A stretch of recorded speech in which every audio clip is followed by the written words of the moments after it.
ایک دفعہ پھر صلوات پڑھیں۔ اللہم صلی علی محمد وآلِ ہمارے ایک انتہائی اچھے دوست چودھری فضل حسین برمنگھم میں آج فوت ہو گئے، پکے مومن۔ ان کی اصحال ثواب کے لیے ایک دفعہ سورہ فاتحہ پڑھ لیں۔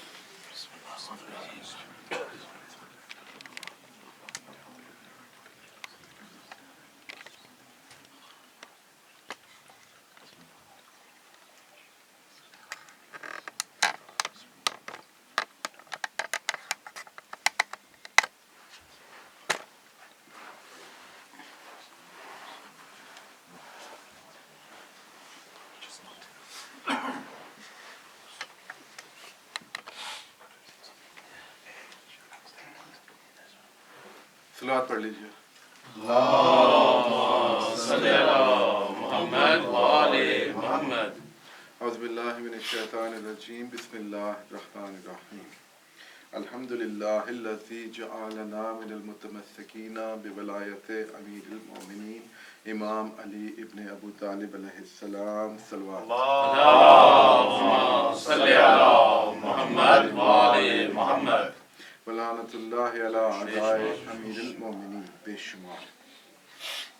اللہ پاک کا ارشاد ہے سورہ بقرہ میں، لا اکراہ فی الدین قد تبین الرشد من الغی فمن یکفر بالطاغوت ویؤمن باللہ فقد استمسک بالعروۃ الوثقی لا انفصام لہا واللہ سمیع علیم۔ اللہ ولی الذین آمنوا یخرجہم من الظلمات الی النور والذین کفروا اولیاءہم الطاغوت یخرجونہم من النور الی الظلمات اولئک اصحاب النار ہم فیہا خالدون۔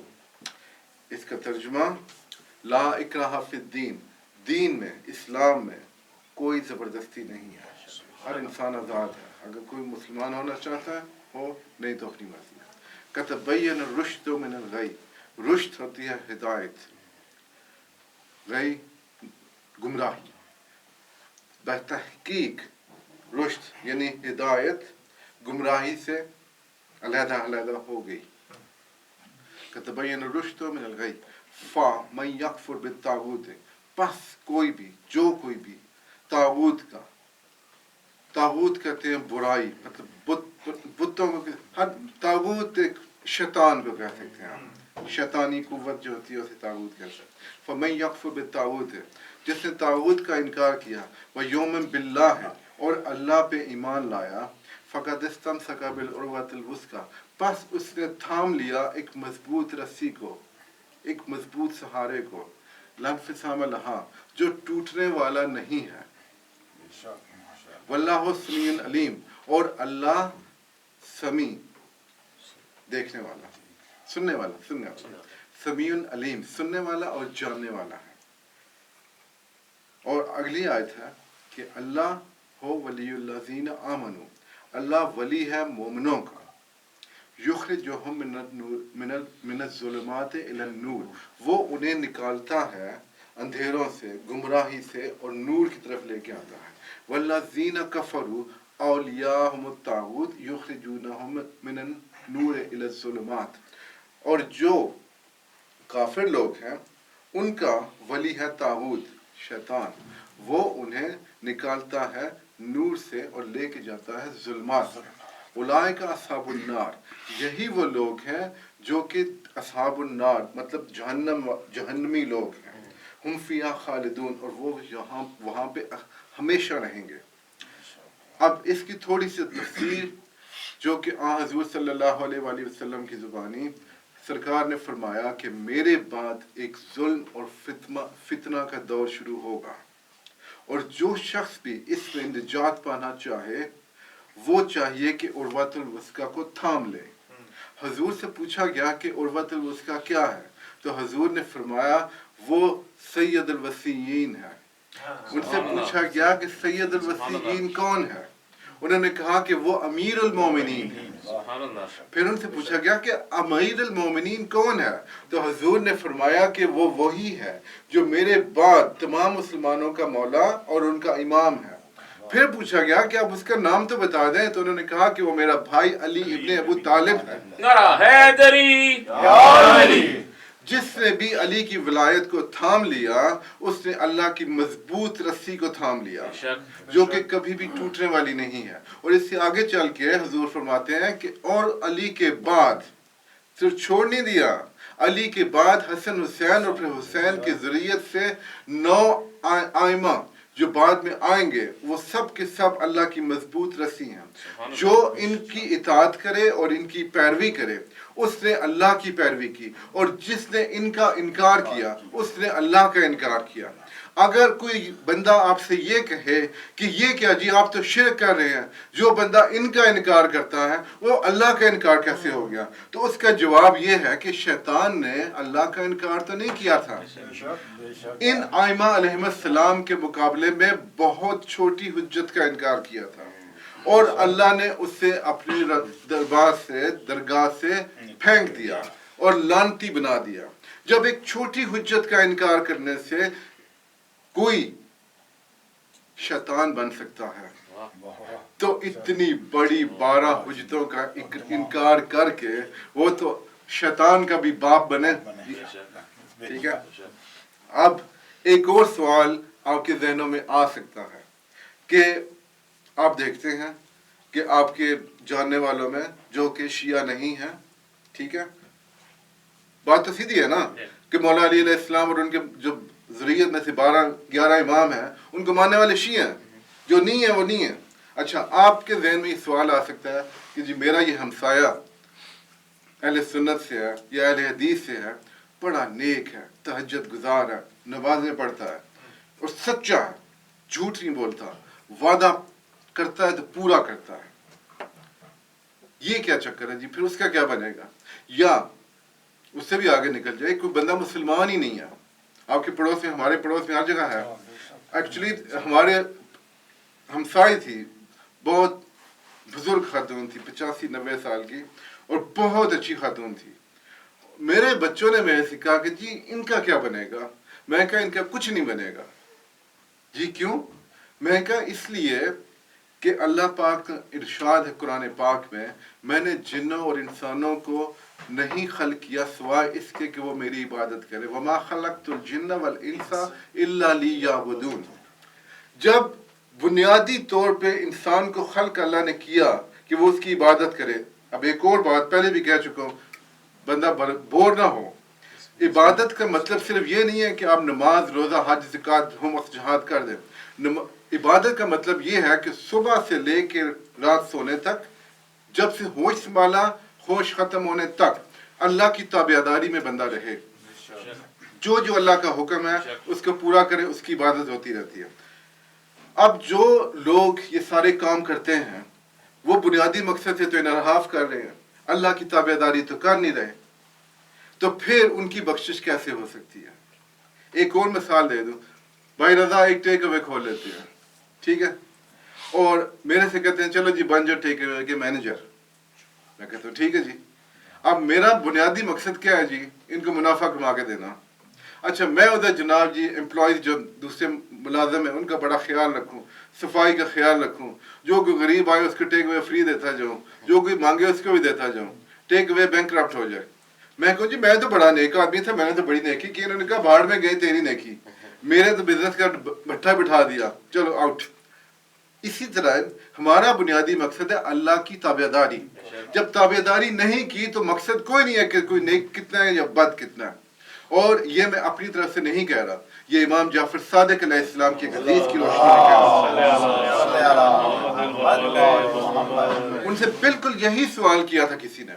اس نے کہا کہ امام میں اکثر دیکھتا ہوں کہ وہ لوگ جو آپ کی ولایت پر نہیں ہیں ان میں سے بہت سے لوگ بڑے سچے ہیں، امانت دار ہیں، جب وعدہ کرتے ہیں تو وفا کرتے ہیں، لیکن وہ بہت سے لوگ جو آپ کی ولایت پر ہیں، مطلب آپ کے شیعہ ہیں، ان میں سے بہت سے لوگ ایسے ہیں جو نہ تو سچ بولتے ہیں نہ ہی وعدہ کو ایفا کرتے ہیں، مطلب وعدہ کرتے ہیں تو توڑ دیتے ہیں، امانت دار بھی نہیں ہیں.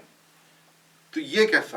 تو امام بالکل سیدھے ہو کے بیٹھ کے اور غصہ میں آ گئے. انہوں نے کہا کہ وہ شخص جس نے اللہ کی اطاعت کی ایک ایسے امام کی وجہ سے جو کہ اللہ کی طرف سے نہیں ہے تو اس کا کوئی دین نہیں ہے.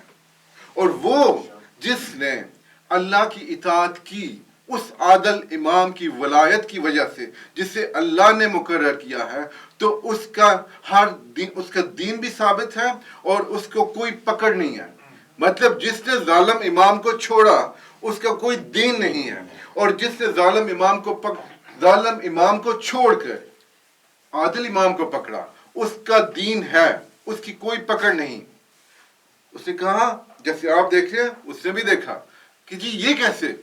تو پھر امام نے فرمایا کہ تم نے اللہ کا قول نہیں سنا کہ اللہ ولی الذین آمنوا یخرجہم من الظلمات الی النور. اللہ ولی ہے مومنوں کا اور انہیں نکالتا ہے ظلمات سے، گمراہیوں سے، اور لے کے آتا ہے نور کی طرف. والذین کفروا اولیاءہم الطاغوت، جو لوگ کافر ہیں ان کا ولی ہے طاغوت.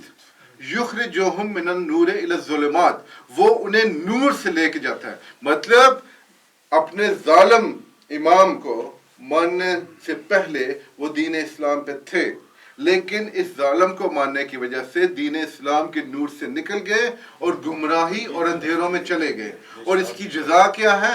جہنم، اور وہ جہنم میں ہمیشہ رہیں گے.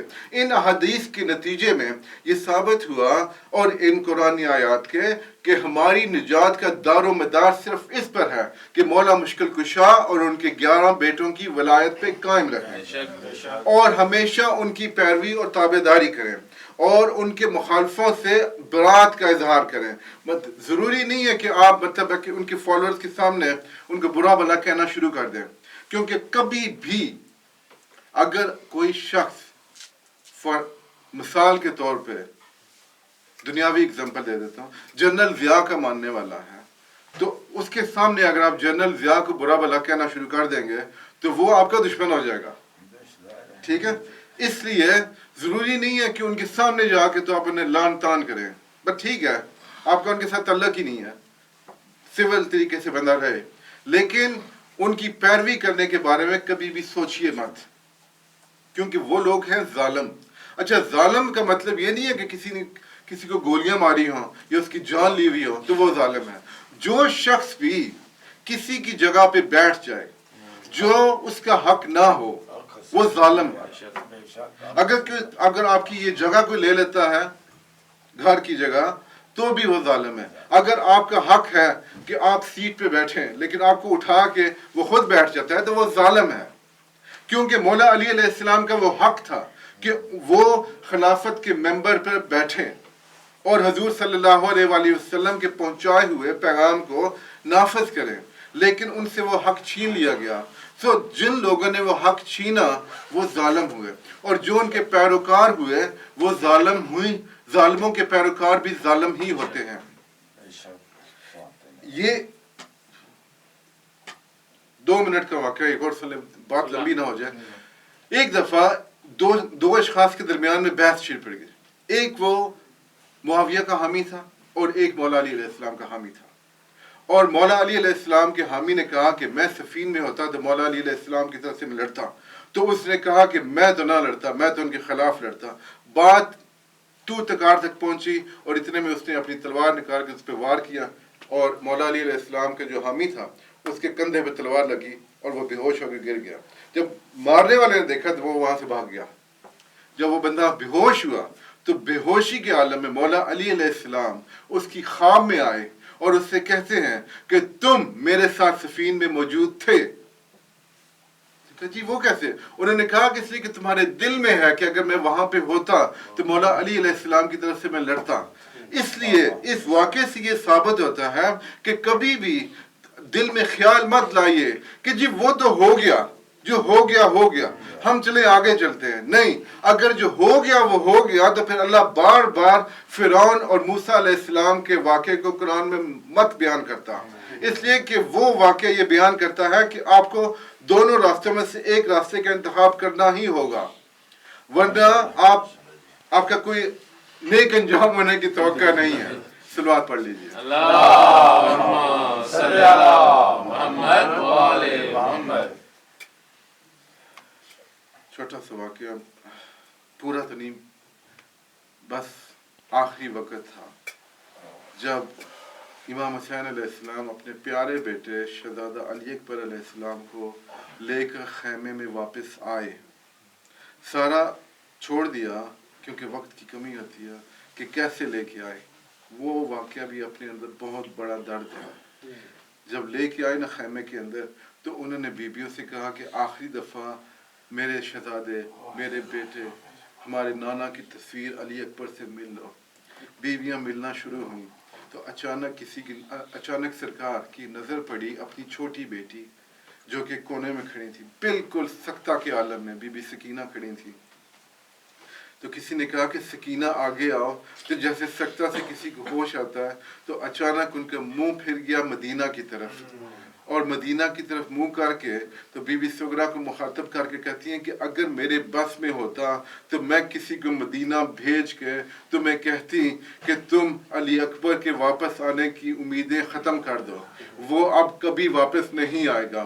اور پھر سامنے کھڑی ہوئی بیویوں کو دیکھ کے کہتی ہیں کہ میرے پہ احسان کرو، مجھے پیار کرو، میرے گلے لگو، مجھے گلے لگاؤ. میرا بھائی مارا گیا، میرے کانوں سے میرے بندے اتار لو. کیا پتا بی بی کو معلوم ہو کہ جب بابا بھی مارے جائیں گے تو ان کے بندے اتارے جائیں گے، اور بندے ان کے جیسے پہنائے گئے تھے ویسے اتارے تو نہیں گئے تھے.